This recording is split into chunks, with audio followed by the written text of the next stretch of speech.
Bem-vindos ao Observatório da Imprensa. Quero compartilhar com vocês uma experiência extraordinária. Encontrei o humanismo em estado puro.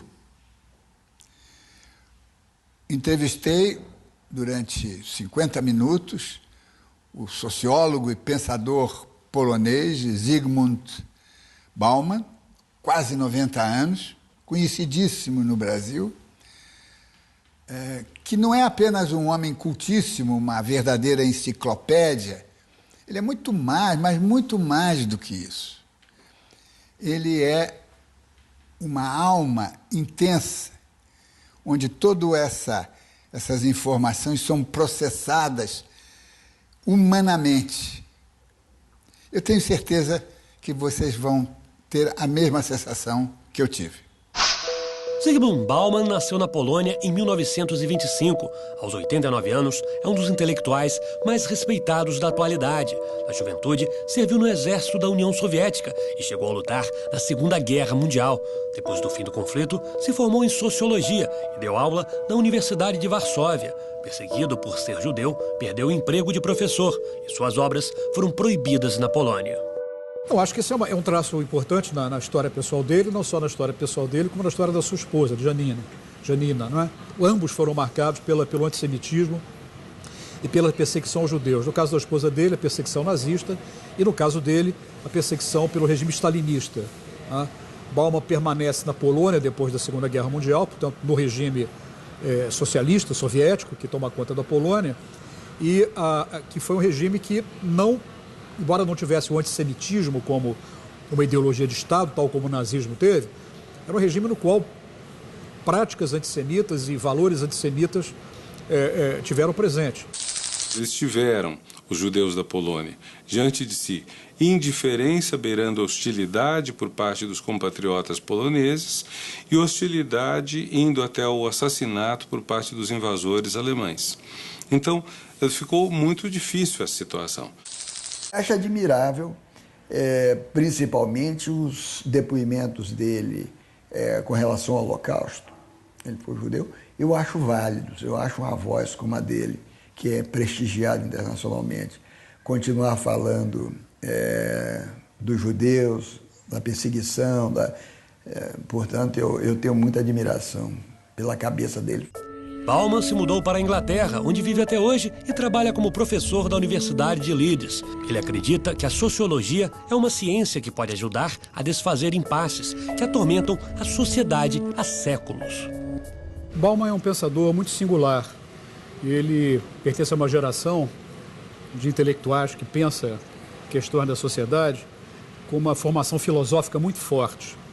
Ele é um tipo de intelectual em extinção. Quer dizer, não se fazem mais Baumans a partir de um certo momento. Então ele não é simplesmente um sociólogo, né? Quer dizer, alguém que observa de uma perspectiva disciplinar os problemas sociais. Ele tem uma formação mais generalista, quer dizer, ele vem da filosofia, ele tem profundas informações históricas. Ele é, portanto, um exemplo dos intelectuais humanísticos, né, que ainda existiram durante o século XX. A teoria desenvolvida por Bauman é aclamada pelos intelectuais e já rendeu os prêmios Amalfi pelo livro Modernidade e Holocausto e Adorno pelo conjunto da obra.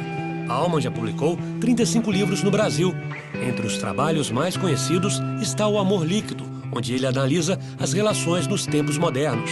Para o pensador, elas se tornaram mais flexíveis e geram níveis de insegurança maiores. Segundo Bauman, as pessoas não sabem mais como manter laços de longo prazo e muitas vezes se relacionam apenas no mundo virtual, o que acaba aumentando a solidão. Bauman define este comportamento como a modernidade líquida, onde nada é feito para durar. Os relacionamentos escorrem por entre os dedos como água. Bauman faz uma descrição do mundo atual baseada na ideia de líquido, de liquefazer, de que tudo que é sólido se desmancha, de que nada persiste e, sobretudo, o laço social está cada vez mais tênue.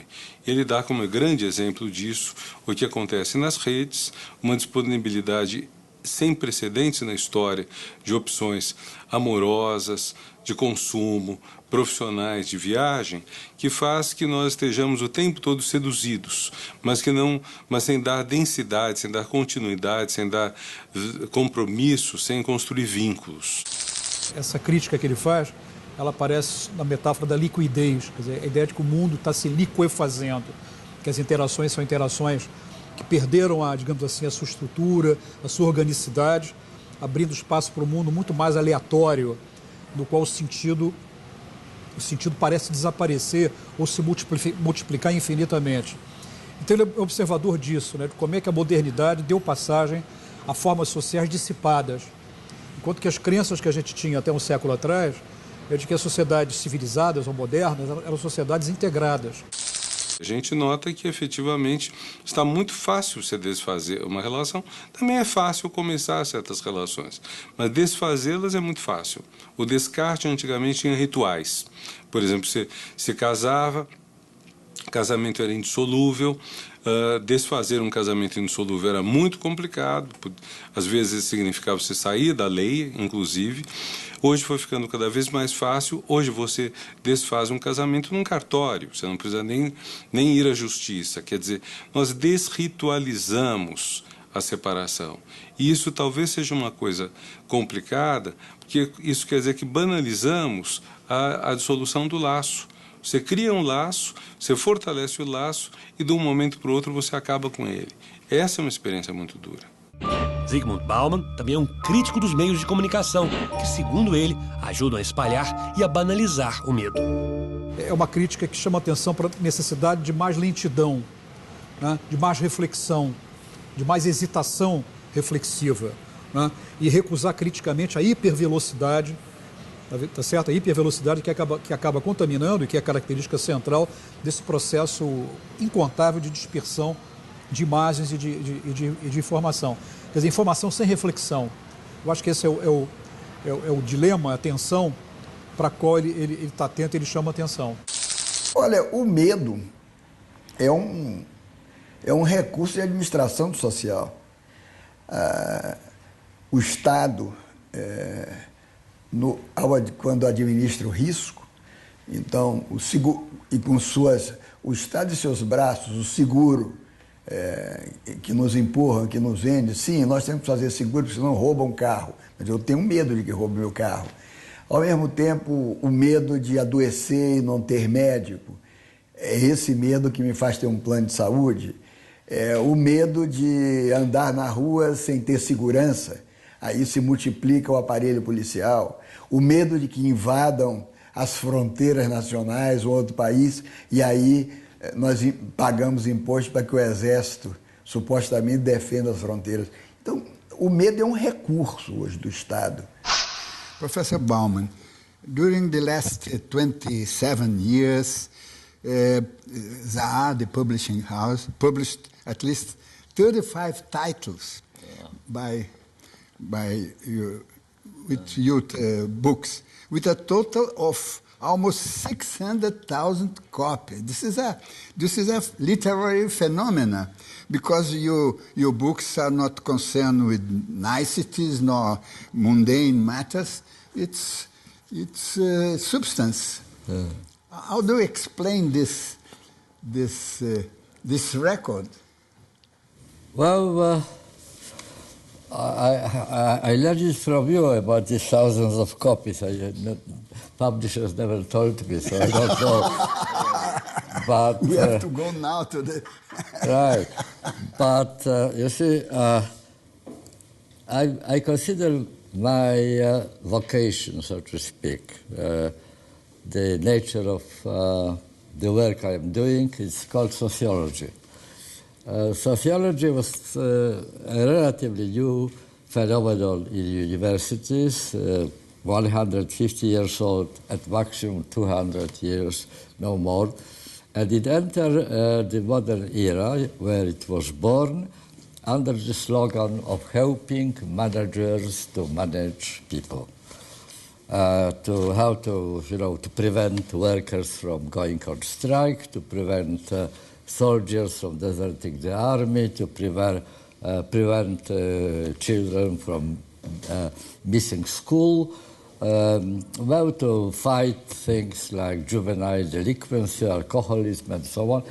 In other words, how to achieve positive effect in managing other people.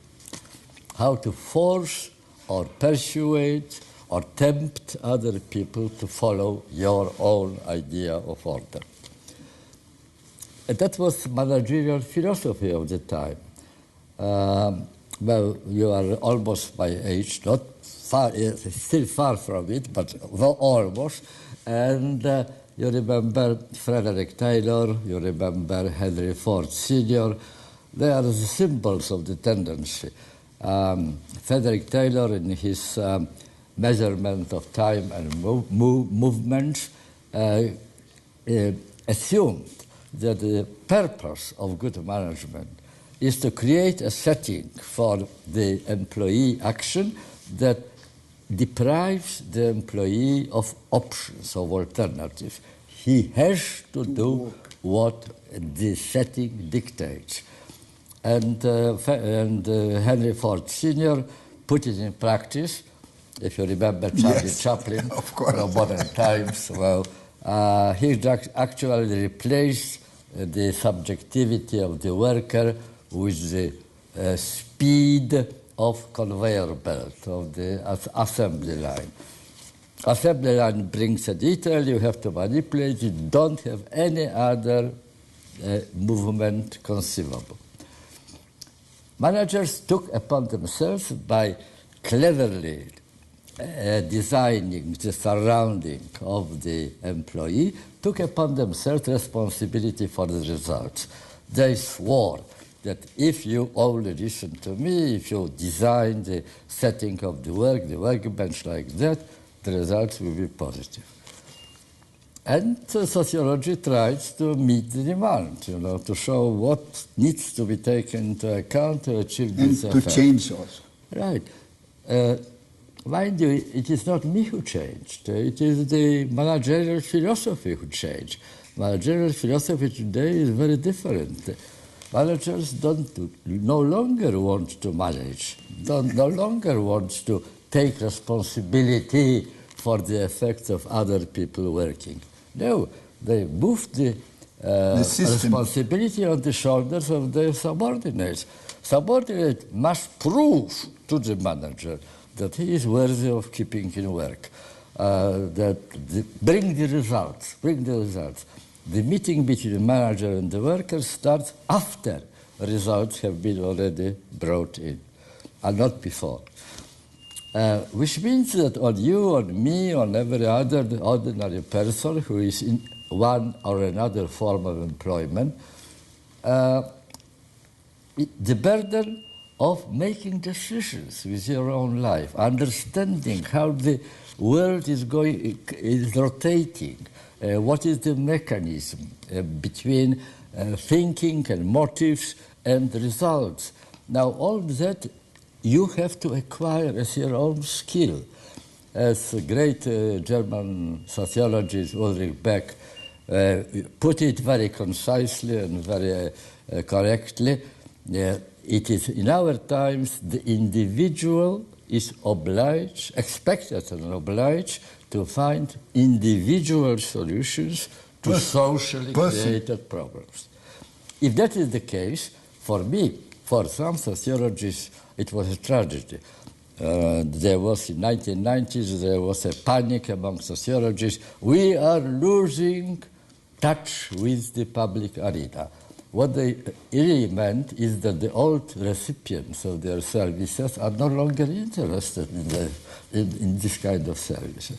For me, on the contrary, it was finally liberation of sociology from this slavery, to managerial reason. Yeah. To serve directly people on whom the burden of making things, making choices, making good life falls. So do you think this is the secret of your best-selling? I don't know. What I know is 25 years or 34 years, I stopped writing for other sociologists. I just cut the middleman. So I address directly problems with which non-sociologists, ordinary people This is the main are purpose. confronted. And I think that I am very pleased that they agree with me, that that's really their problems. And you are right. There's no better reward for a thinker as people finding these thoughts useful. Of course. Yeah. Let me ask you, the Chinese consider interesting times those with drastic changes, transformations, shocks, hard choices. Do you think that we are living now interesting times? Yeah, well, this particular Chinese attitude is only half true. Because living in interesting times, in my view, is a mixture of curse and blessing. So it's not just curse, it is also a blessing. Blessing for thinking, caring people, because it brings to the attention, into vision, things which in normal, ordinary, quiet, uninteresting, repeatable, routine, boring times are invisible. There is an expression, hiding in the light. They are so much in the light that you don't notice them any longer. Interesting times mean troublesome times. Oh, yes. Oh, yes. Something happens which was not expected, was not predicted, was not noticeable. Martin Heidegger, the great German philosopher, would say that interesting times bring things from 200 to 400. 200 means given to hand. They are so close, they are so predictable that you don't notice them any longer. The 400 is something else. You distantiate. You take your distance. Yeah. There's an object. I don't know this object. I must learn something. I must make the unfamiliar familiar. So it is a benefit of interesting times. And fortunately, God gave us the chance of being creative and knowledgeable by putting us in interesting times.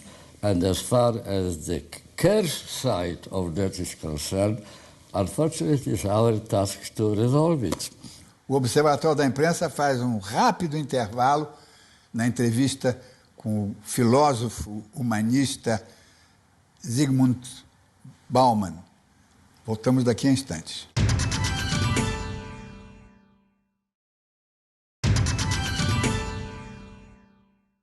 Voltamos agora ao Observatório da Imprensa com a entrevista do pensador humanista Zygmunt Bauman, polonês, com quase 90 anos, que deu uma entrevista exclusiva para o Observatório da Imprensa. Na recente visita ao Brasil, o polonês Zygmunt Bauman participou de um seminário internacional sobre educação. Com quase 90 anos de idade, ele falou durante 1 hora e demonstrou muita disposição na palestra que teve como tema os desafios líquidos modernos para a educação. Para Bauman, educar é como fazer um investimento para os próximos 100 anos. Hoje, de acordo com o filósofo, a educação reproduz privilégios em vez de aperfeiçoar a sociedade. O pensador disse ainda que a educação é vítima da modernidade líquida. Existe uma grave crise de atenção, na qual os jovens não conseguem se concentrar durante um longo tempo em uma mesma questão. Tudo é rápido e superficial. Na opinião de Bauman, a internet trouxe benefícios e um grande desafio: como compreender todas as informações que conseguimos acessar de forma instantânea nos sites de pesquisa. Praticamente todas as invenções apenas satisfizeram um desejo humano que já pré-existia. Por exemplo, andar mais depressa, o carro, voar, o avião, etc. As redes sociais e os desdobramentos mais recentes da internet mudam de figura isso, porque aí você passa a ter invenções que precedem o desejo delas. Não havia um desejo de algo que se chamaria Facebook. Esse algo que se chama Facebook surge e ele próprio vai modulando comportamentos humanos diferentes que a gente tenta depois entender quais são. Então, é uma novidade muito grande a rede social. E então, nesse sentido, o meio, a rede social, modula não só a mensagem, como também as próprias relações das pessoas. Com o Facebook, tudo isso que o Bauman fala de fragilidade do laço social vai às estrelas. Quer dizer, é muito mais fácil você estabelecer um contato e desfazê-lo. O compromisso praticamente some. E há um traço no Facebook que é que não existe delay para você postar uma coisa. Você lê algo, você digita rapidamente e manda em tempo real uma reação de fígado que às vezes é muito agressiva e que pode ter efeitos complicados. We feel those days, because of Europe, because of everything, Brazil, that we are living in a state of war without fighting in general. So what is happening with this kind of world? That people are insecure, they live with discomfort, as Freud detected so many years ago. People are not happy. Well, Clausewitz famously said that the war is politics by other means. I would say that also the other way it is true. Politics is a war by other means. But I wouldn't go as far as be so extreme as to say that we are living in a state of war. I know there are arguments to support this view, but I am concerned rather with the existential condition. That's what I am dealing with. The existential conditions of human beings as individuals, self-asserting, self-regulating, self-controlling even in a sense. What you call the state of war, I would call the state of permanent mutual suspicion and competition. We are all potentially in competition with each other. Once upon a time there were, for example, collective bargaining. The whole staff of a factory or an office joined together, they were collective power, and they negotiate the conditions of their employment. That had been deregulated, it's no longer owned. The companies consider, and that is the part of the new philosophy of management, that periodical redundancies, periodical economies, periodical restructuring, in each such case some people are made redundant, that they are necessary element of good management.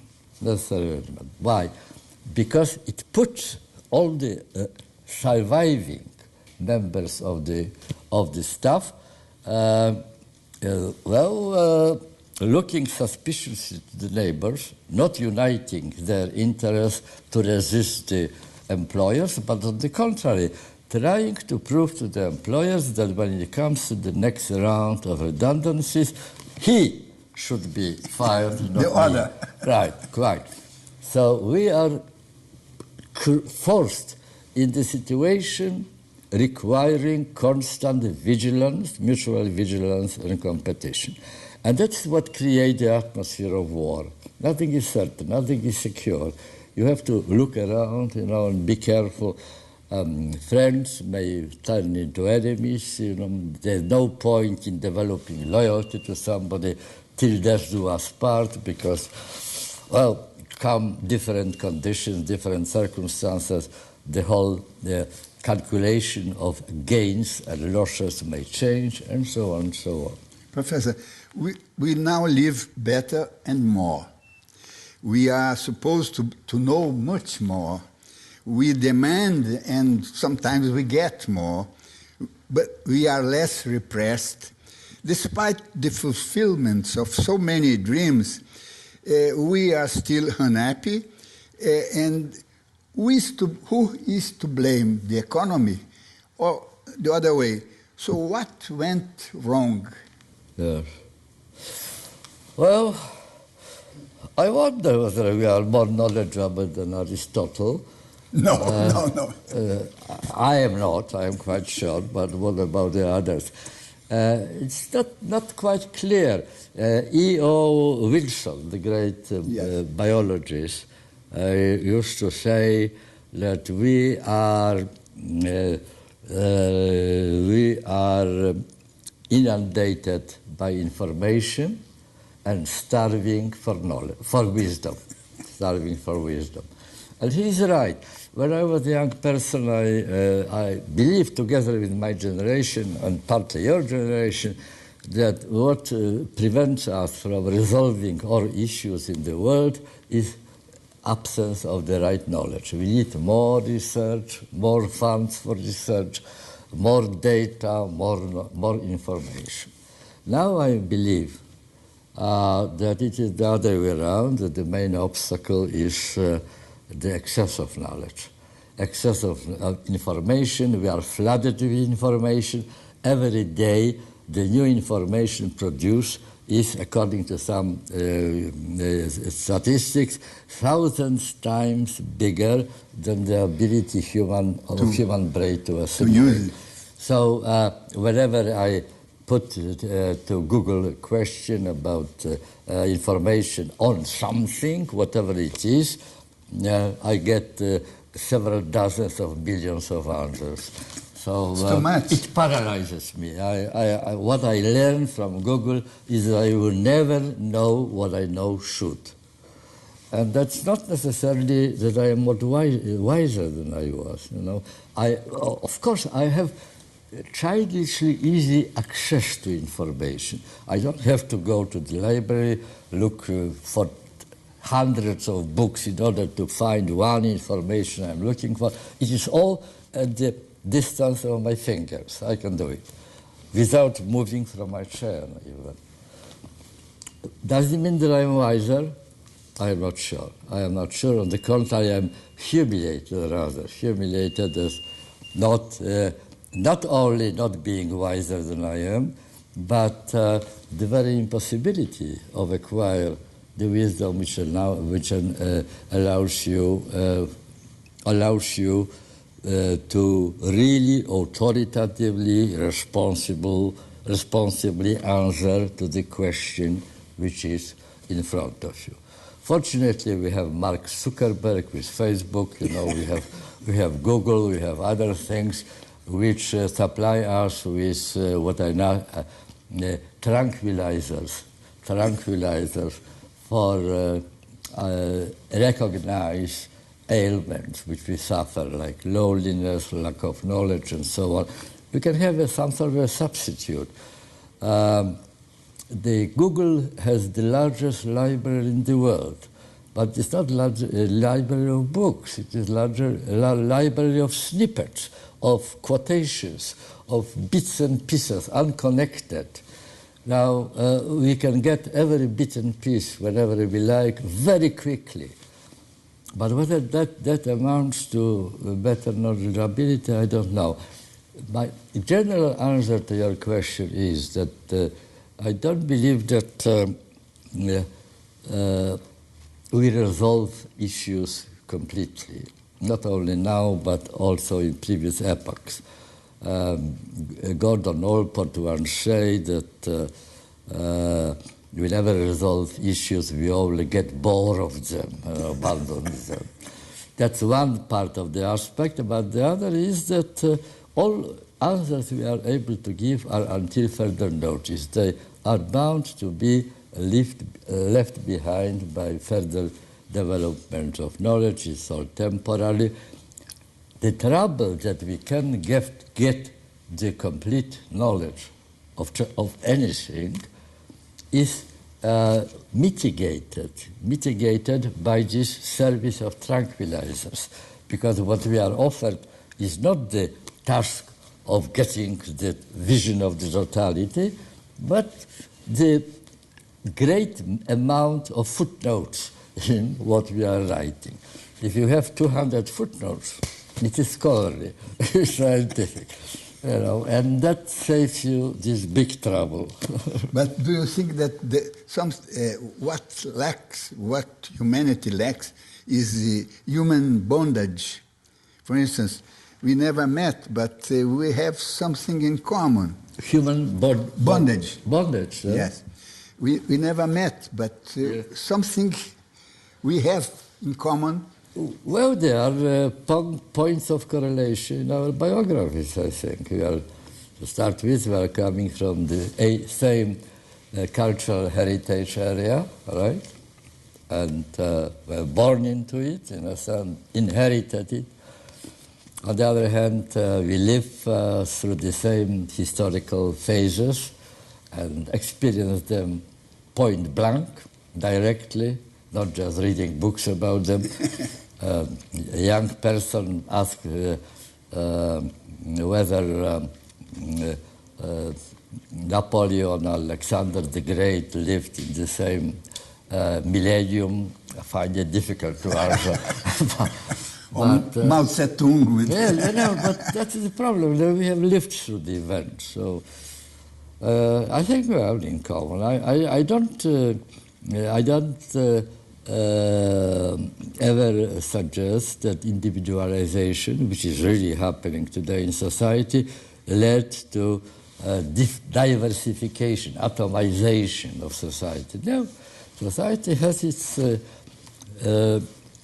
diasporas, so to speak, which are mixed together in one space, but in fact spiritually lived they separately. Mm-hmm. And what about our media? The media, the combination of entertainment with news reporting is it dangerous or is it good? How do you see the press, especially the press? Well, Marshall McLuhan, you remember as well, he's forgotten, unduly forgotten, he was a wise man. He spoke about media is the message. Media is the message. Not only the information it delivers, but the very way in which it delivers this information is already a message. And the message, you are right, message of mass media is that news, in order to be worthy of your attention, need to be entertaining.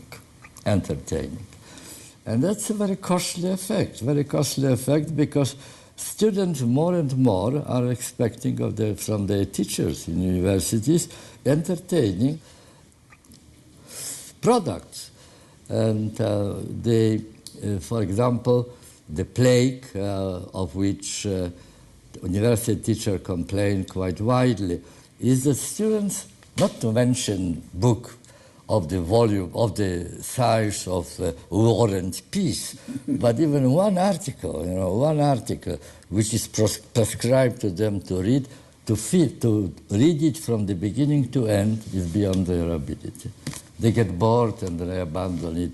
When you are trained by the TV screen, which has 200 or 300 channels, and you are zapping from one to another, never see the performance till the end, you are frightened that on another channel at the same time something more interesting may happen, then the ability to concentrate, to focus on one task, on one problem, and be determined to follow it over time.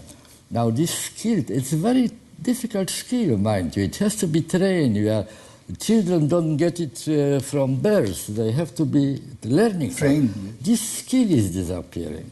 We are one of the collateral aid victims of electronics is precisely the patience and attention. Yes.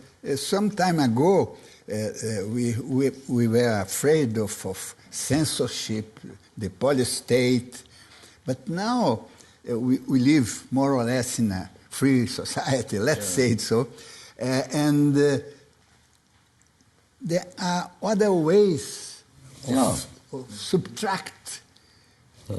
If you read a good newspaper, you are not well informed. For instance, in Europe. I don't know what the Portuguese equivalent to the English expression DIY, do it yourself, is. Is there such an expression? Yes. But we are moving in general terms, not only in this case, to the DIY society, like IKEA, this furniture firm. Is there already here? Yes. Well, they give you the kit and you assemble it yourself. Do it yourself. So this is a problem. The officers of censorship became redundant once we have internalized censorship. We are doing it ourselves, with the help, of course, of the so-called public opinion, pressure of commercials, pressure of media, pressure of newspapers, and so on. We are guided by the first page of O Globo, for example. O Globo is very reputable, very wise, very positive newspaper, but nevertheless it makes opinion for us. Oh, yes. We embrace that opinion. In this case. Yeah, quite. And then we apply it, do it yourself. Censorship either could be bureaucratized, institutionalized, as it was in solid modernity, or it can be do-it-yourself censorship as it is in liquid modernity. That's my answer. Yes, but if you have at the society many pluralistic options, it could be better. Brazil, for instance, has the media very concentrated. Yes, there's a possibility, a very attractive possibility, pluralism on information, multi-centered information coming from different resources. That's it. But I want to disappoint you, terribly sorry, because all sociological research shows that this opportunity lies unused, abandoned. Most people who are using computer try to create for themselves what I called comfort zone, like echo chamber. The only sounds which you hear are echoes of your own voice, or hall of mirrors. The only sights you see are reflections of your own face. Comfort zone. Comfort zone you can't create on the street. You can't create it offline. You can create it only online, because it's so simple. You just stop answering to stop looking at the websites which you find resentful. You just switch them off. You can't switch them off on the street when you find passerbys which are not to your liking. What can you do? You have to live with them. You can't escape it. That's why I'm speaking about tranquilizers coming from Facebook and other internet gadgets.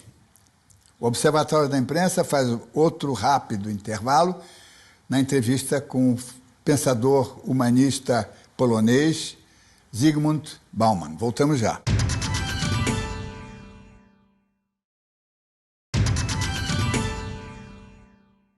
O Observatório da Imprensa está de volta com a entrevista especial do filósofo e pensador humanista polonês Zygmunt Bauman.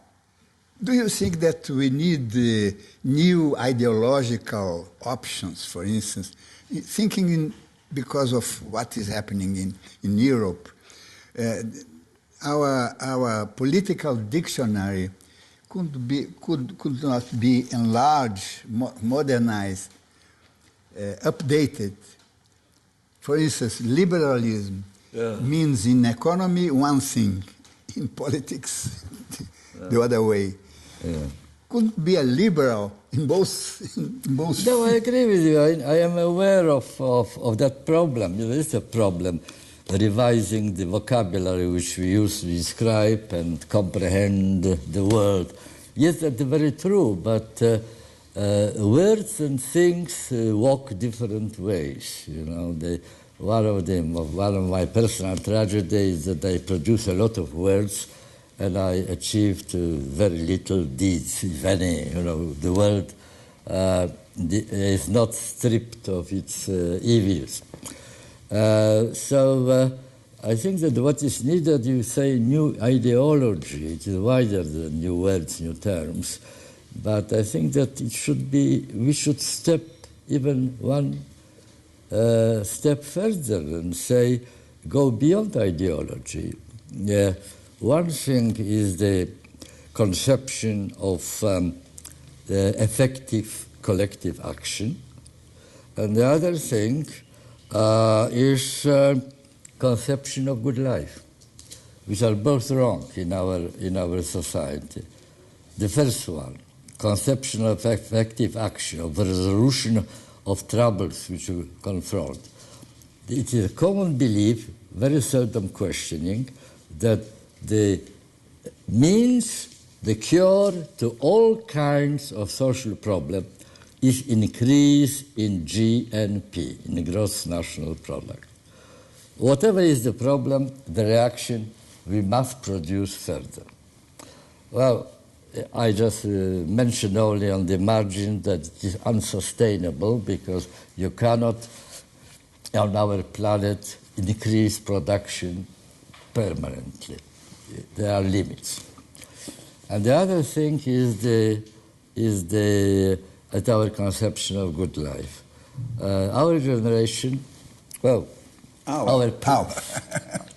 Participation, not to which we belong, but in which we participate. Now, this generation has been brought up to believe that all road to happiness leads through shops.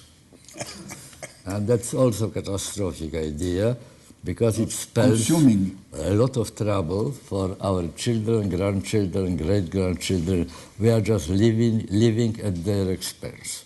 We are depriving them of their living. So here, I think, lies the crux. We have to promote as strongly as we are able that the idea that these two assumptions are unsustainable. That here must be, we have to learn different ways of reacting to problems and different ways of pursuing happiness.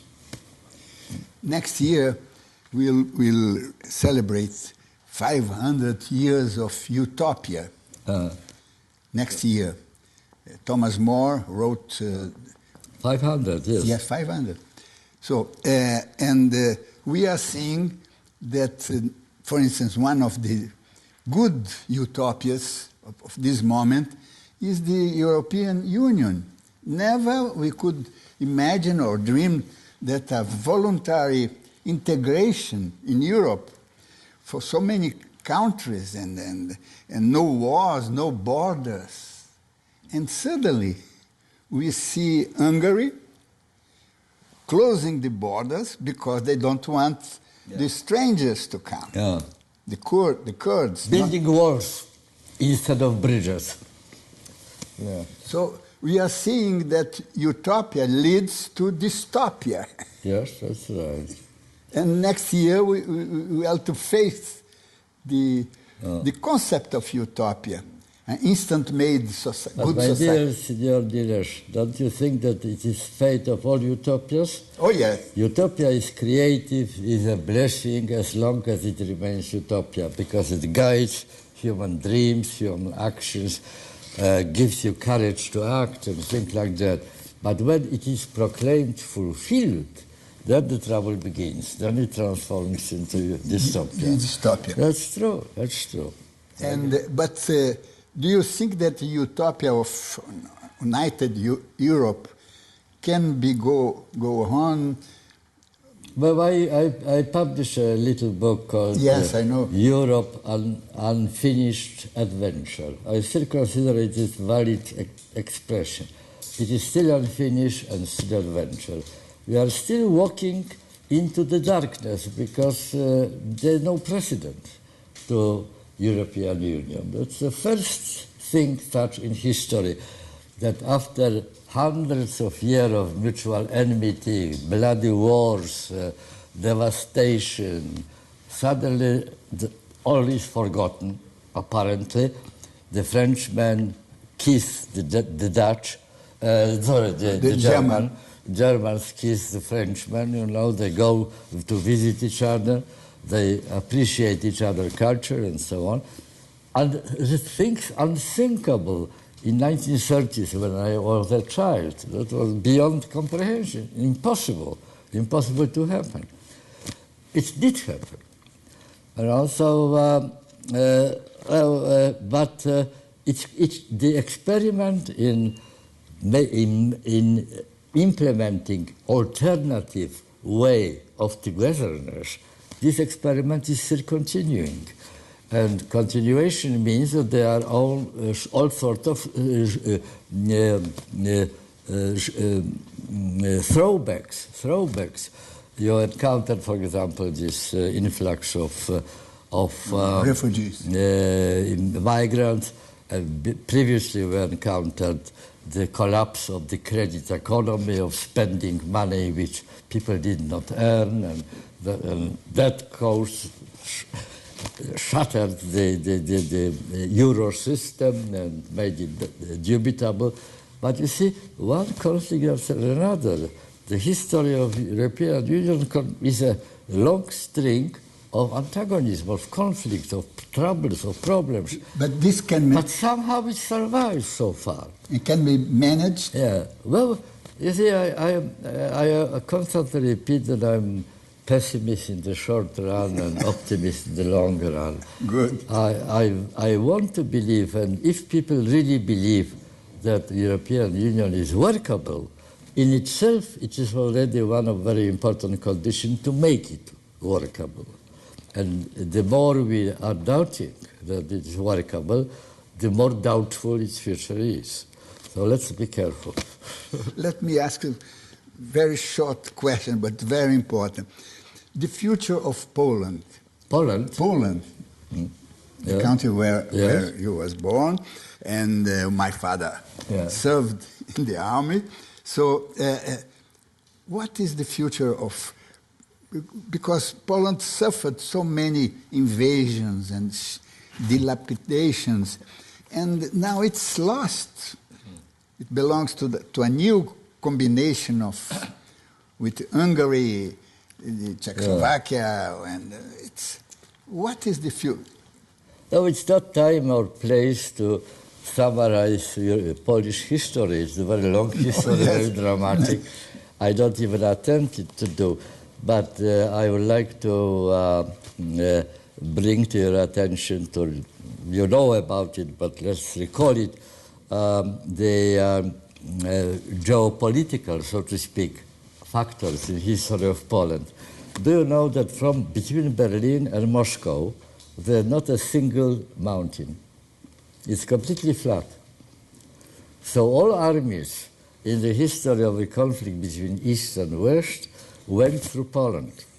It's a very, very severely tested nation. And no wonder that Poles are inclined to have this tendency to think about their history as martyrology, history of suffering. And they have very good reason to do so. And but if you have such a version of history, then obviously you tend to be suspicious to all the foreigners, bloody foreigners, you know that.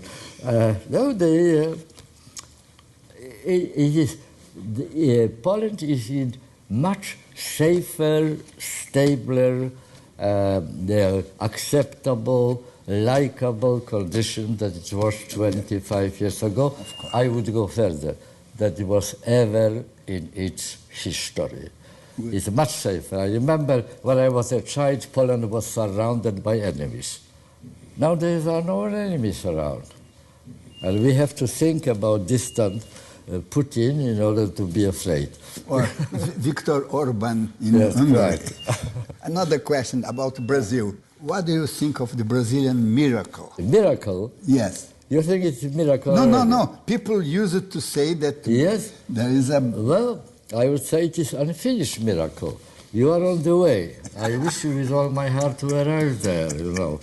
I would only say 66 representatives of 66 governments of the world came to Rio de Janeiro to consult, to learn from the experience of drawing 22 million people from their poverty. No one repeated that miracle. It's only Brazil so far. I wish you to continue, but it is also now the shortcomings are coming to the fore. And because and the next year, Olympics, I think, are caused to rethink the situation. It may happen because it is unfinished miracle. And you can't make, in such condition, any prediction. What it inspires only is the efforts to avert the premature end of the miracle. The temptations to... Right. Thank you. Thank you.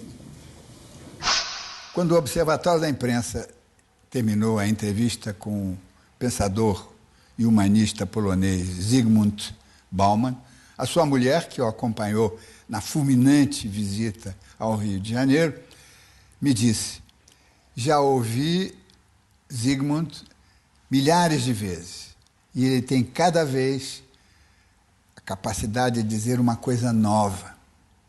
Espero que vocês achem isso também. E lembre-se, acompanhando o Observatório da Imprensa pela TV, pela internet, você nunca mais vai ler jornal do mesmo jeito. Uma boa noite.